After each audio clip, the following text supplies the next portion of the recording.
Ronan James et je travaille au laboratoire de météorologie dynamique au sein de l'école normale supérieure où je fais un travail de recherche sur le rôle des nuages dans le climat. Et donc j'essaie de comprendre quel est le lien un peu spécifique entre les nuages et le climat, parce que c'est particulièrement important. Et je suis très heureux de participer au projet Binôme et savoir à quelle sauce je vais cuisiner par exemple mon binôme auteur. Oui, alors je m'appelle Christian Siméon, je suis sculpteur et auteur dramatique. Et donc j'ai été contacté pour ce projet de binôme avec un scientifique et ça m'a tout de suite beaucoup amusé parce que ce qui est intéressant c'est d'aller sur les chemins auxquels on n'a jamais pensé et là c'est une très belle contrainte qu'on m'offre donc effectivement je plonge immédiatement dedans.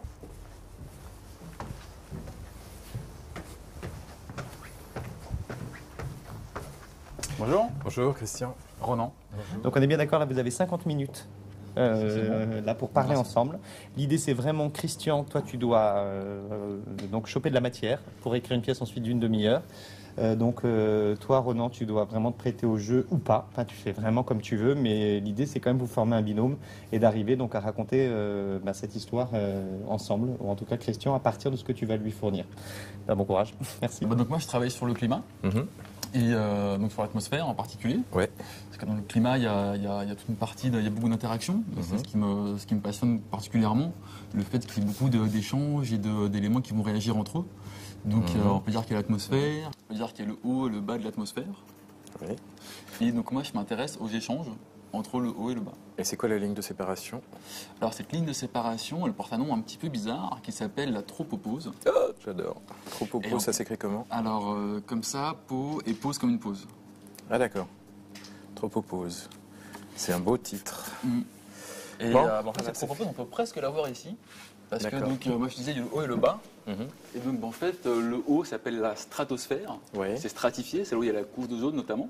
Et sinon, il n'y a pas de nuages, très peu de nuages. Et il y a une séparation un petit peu différente. Là, moi, c'est très calme. Les moments sont horizontaux, c'est très lent, c'est très zen. Et en dessous, il y a les nuages.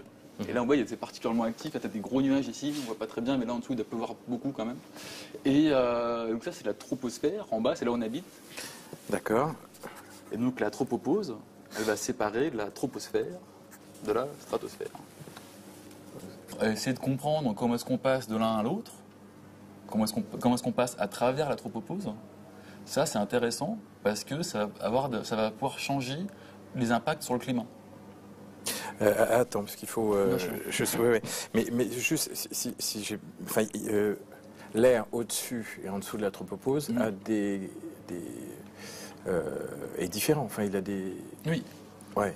Mais il est différent progressivement. C'est différent, c'est le profil de température et les concentrations chimiques. Oui. Mais tu as forcément dû parler du trou dans la couche d'ozone. Oui. Donc ce trou dans la couche d'ozone, comme je disais, donc ça se passe dans la partie haute. C'est là où il y a la couche d'ozone. Alors en fait, c'est pas vraiment un trou, c'est une baisse de la concentration. Cette baisse-là de la concentration, cette fluctuation, elle est normale, elle est naturelle.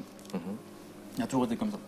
Par contre, le fait qu'on ait mis certains types de polluants, du coup, cette fluctuation-là, elle a été augmentée. Donc parfois, on est arrivé à des concentrations particulièrement basses en ozone. C'est ce qu'on appelle le trou dans la couche d'ozone. C'est pas un trou qui est une baisse de la concentration.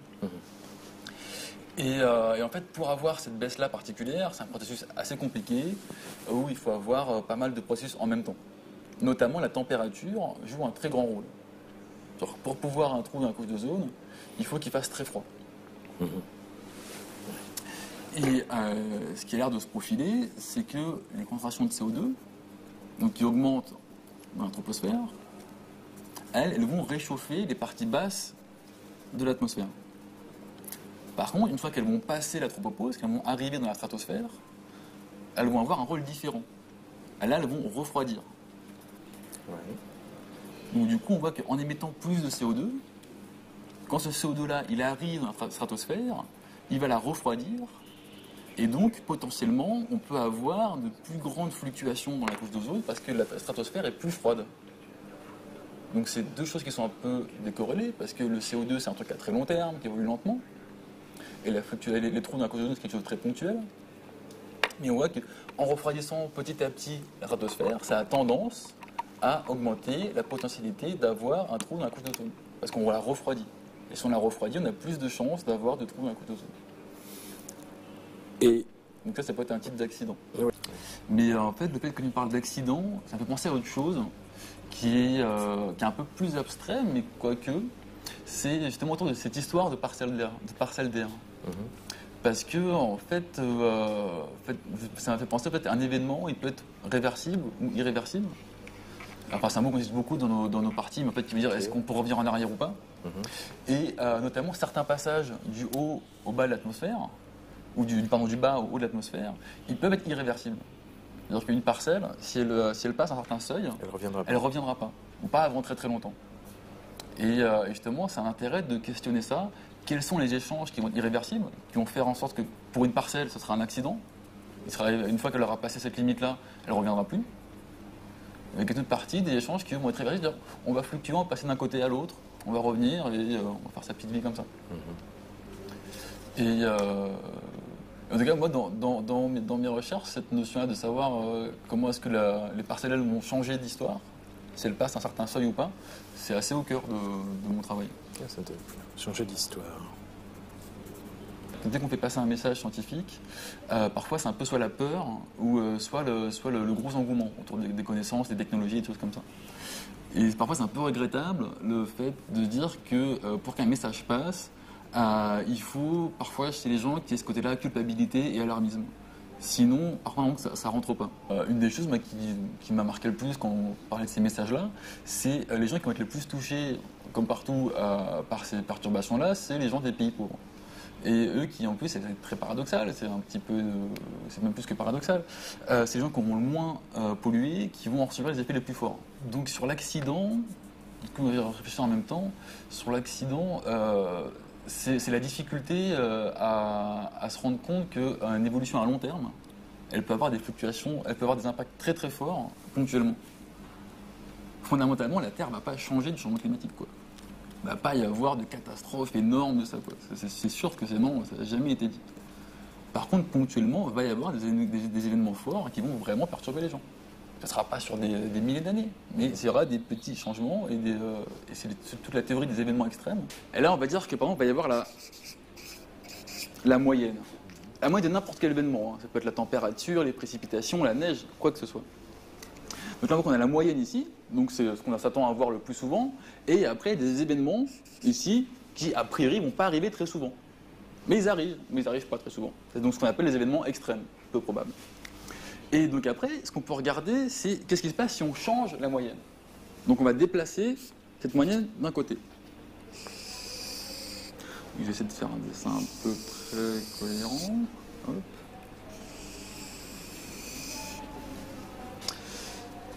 Tu vois, ce qu'on voit, c'est que là, on a augmenté un petit peu la précipitation, la pluie, par exemple. Et là, on avait notre événement qui était extrême, qui était peu probable. Sur les parties qui sont proches, on n'a pas changé beaucoup. Par contre, sur les parties qui sont là, on a augmenté énormément la chance d'avoir ces événements-là. D'accord. Donc c'est pour ça qu'on parle théorie des événements extrêmes. Dire qu'en fait, ce qui compte, c'est pas tellement la moyenne, parce que là, s'il fait 1 ou 2 degrés en plus dans la moyenne, ça va pas changer fondamentalement les choses. Par contre, on peut avoir des événements qui sont des événements caniculaires ou à l'inverse beaucoup plus froids, et eux qui vont être largement plus augmentés. Donc notre perception de ce qui peut être extrême ou pas va changer. D'accord. Et donc c'est dans cette gamme-là où là c'était un accident, et un accident devient quasiment anormal. Comment tu es venu au climat, à l'étude du climat? C'est venu un peu petit à petit, et à la fois quand même avec l'idée des fluides, tout ce qui bouge, tout ce qui est liquide, et puis la passion de voir les phénomènes atmosphériques qui sont très beaux, et soit parce qu'ils vont être justement très extrêmes, comme les précipitations, où là c'est assez incroyable, soit aussi parfois même plus les nuages qui bougent lentement. Une espèce de grande inertie comme ça, très massif, et qui bouge tout lentement, tout calme. Et il y a un côté assez fascinant, quoi, dans cette masse qui bouge lentement, et pourtant on voit qu'il y a une puissance. Majesté, ouais. Mais il y avait aussi l'idée de comprendre réellement, au-delà de la beauté, de passer de la fascination à la compréhension. Et c'est un autre type de regard. Ça peut être juste beau parce que c'est esthétique, Parce que là, on apprécie beaucoup les différentes taches de gris, de couleurs, machin, tout ça. Ça peut être aussi beau parce qu'on se rend compte des phénomènes qui sont en train de se passer et à quel point c'est organisé. Oui, c'est vrai que la compréhension pas va pour permettre de mais- voir des choses que tu ne voyais pas avant. C'est ça, ouais. Moi, ce qui m'intéresse, c'est les situations extrêmes et c'est le théâtre, c'est le lieu du conflit. C'est-à-dire D'accord. là où, voilà. Donc, c'est pas la chose standard. Je pense que on ne va pas au théâtre pour voir des choses quotidiennes, on va pour voir des choses extrêmes. Ces choses extrêmes, voir des personnalités extrêmes, voir des monstrueuses, etc., qui ramènent aussi à ce que l'individu a de monstrueux soit lui-même, ou etc., voir les conflits extrêmes qu'il peut vivre. C'est ni plus ni moins la définition du mythe. Et voilà, donc, et c'est vrai que ce qui m'intéresse, c'est pas le haut de ta courbe, c'est vraiment les extrêmes. Le cyclone, il peut être pas mal parce que c'est un gros événement, un événement extrême, qui peut être lié assez facilement à la vie des gens, je sais pas quoi. Mais et moi, de mon côté, ça m'intéresse parce que ça fait justement des échanges verticaux très importants. Parce que un cyclone, ça part en gros d'en bas, de la surface, jusqu'à l'anthropopause. Le cyclone, il va induire un transport d'air qui va prendre de l'air des bâches cousses ici, qui va l'amener dans cette espèce de machine énorme qui est le cyclone, le faire monter très vite vers le haut, et après s'élargir sur le côté parce qu'il y a cette fameuse limite qu'elle a. Après, C'est comme un plafond. C'est comme un plafond, ouais. C'est vraiment comme une barrière ou comme une éponge qui aurait tendance à amortir les gens qui veulent la traverser. Après, voilà, ceci dit, il y a des choses qui vont traverser parce qu'il n'y a pas de mur, c'est la nature, il n'y a pas de mur figé comme ça. Donc du coup, ça peut dépasser un petit peu ici, et là créer un transport du bas vers en haut. Et dans ce cas-là, ce transport-là, il va arriver peu souvent, mais il va apporter beaucoup d'eau. Et donc justement, il y a une des questions de savoir quelle est la contribution des cyclones à ce transport d'eau vers le haut. Donc quelque part, l'eau, elle rentre là, elle va être stockée gentiment, lentement, elle va finir par redescendre en gros au pôle. Et il pleut au pôle? Il pleut pas, mais il se forment des nuages, assez spéciaux, qui se forment là beaucoup très haut, et qui sont des nuages noctulescents, je crois. Noctulescents, je sais plus. En anglais, c'est noctulescent clouds. Merci. Et en fait, c'est des nuages qui sont très jolis parce qu'ils sont formés d'eau, mais aussi de nitrate. Et donc, en fait, du coup, on va avoir des reflets de différentes couleurs dedans. L'idée principale, c'est ce que je disais, c'est qu'en fait, tu as un phénomène, tu peux décrire en gros ce qui va se passer, mais tu peux pas prédire exactement quand et où ça va se passer. Par contre, tu sais que ça va se passer. C'est nécessaire. Oui, c'est ça. Les nuages et le mythe, je pense que c'est ça. Oui, enfin, il y a des.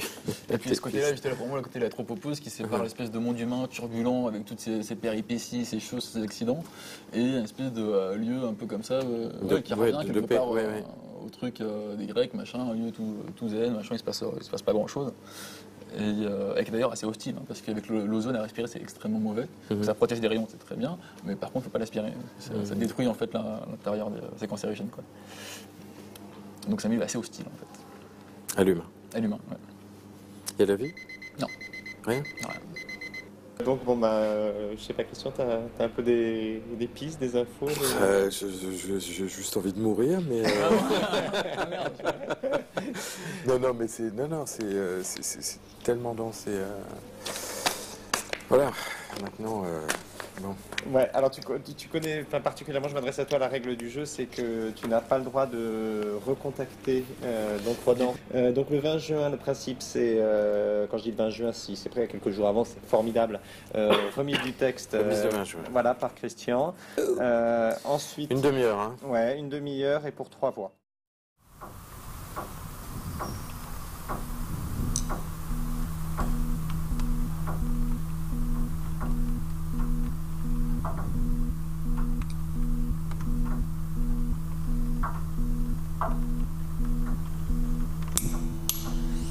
Merde! Merde!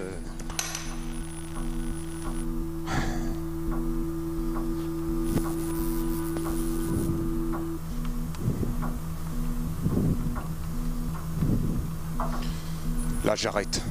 Il y a trop de bleu. Les pinces me brûlent les doigts. Je n'arrive pas à boucher les trous. On a presque plus d'eau. On va crever ici, mon petit bonhomme, on va crever.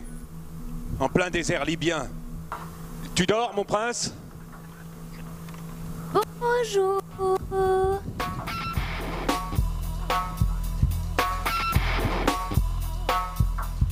Fait chaud, hein?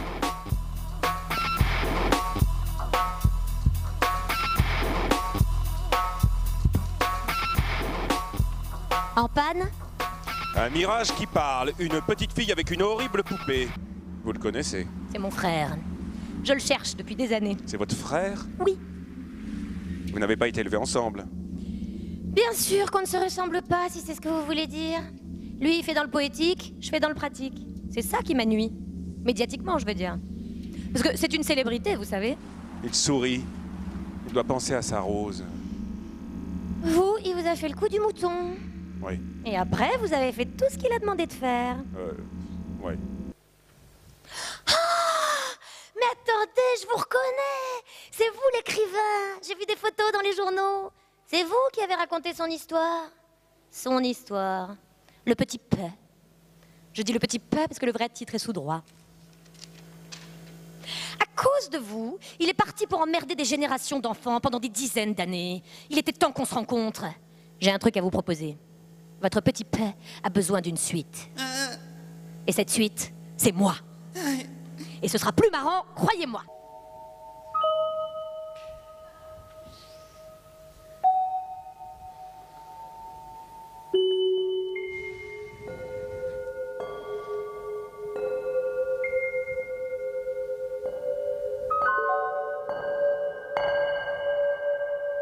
Vous voyez qu'il ne dormait pas.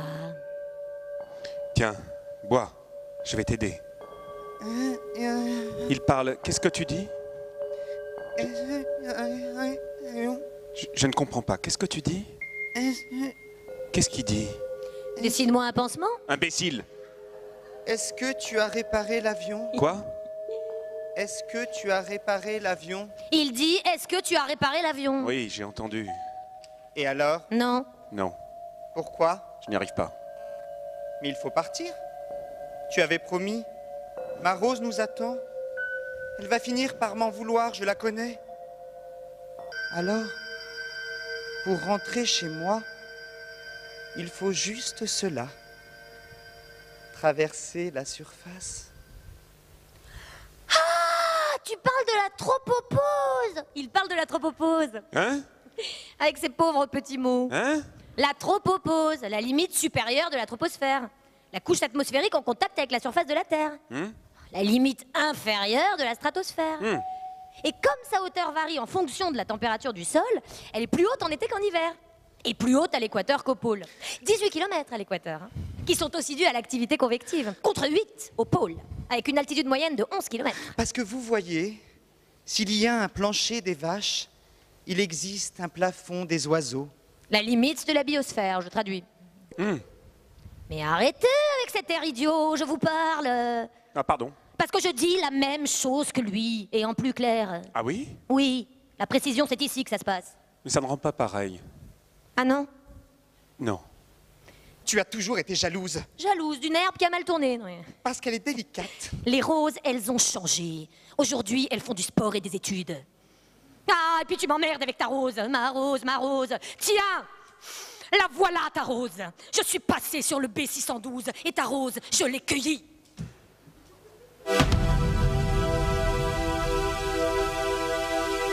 Ma Rose! On fait le plein et on embarque, Antoinette? Arrêtez avec ça. À nous le ciel. Tropopause, accroche-toi. On arrive. Tout le monde à bord. Mais oui, toi aussi. Tu ne montes pas? Non. Tu as tué ma Rose. Bon, je le connais, ça peut durer des siècles. On y va. Je ne peux pas te laisser tout seul. Et à toi, ça ne fait rien qu'elle ait cueilli ma Rose? Ce n'est qu'une fleur, au fond. Je te fais de la peine? Tu sais, moi, ça ne m'a jamais gêné d'être tout seul. Et puis, il y a des gens qui arrivent. Regarde, Des Touaregs. On y va? ils vont s'occuper de moi. Vas-y, c'est ce que tu aimes le plus au monde. Et puis, tu lui écriras son livre. Dessine-moi un chameau.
Anthropopause. C'est trop, anthropopause.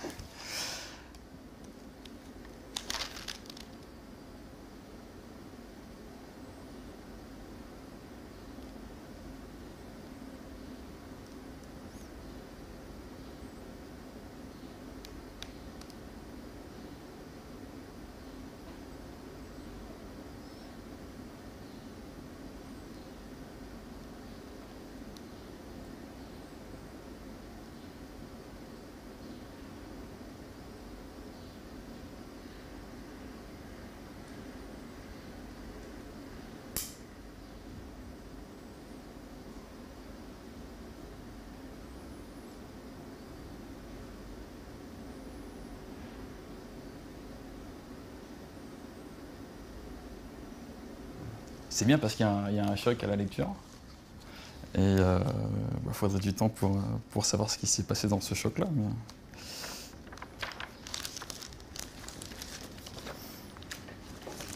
C'est lucide.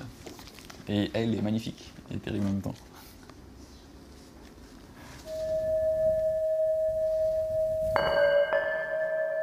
C'est le mot de Michel-Ange. Attends, c'est comment? L'art vide contrainte et meurt de liberté. Est-ce que tu veux super beau? Ouais, c'est Michel-Ange en même temps.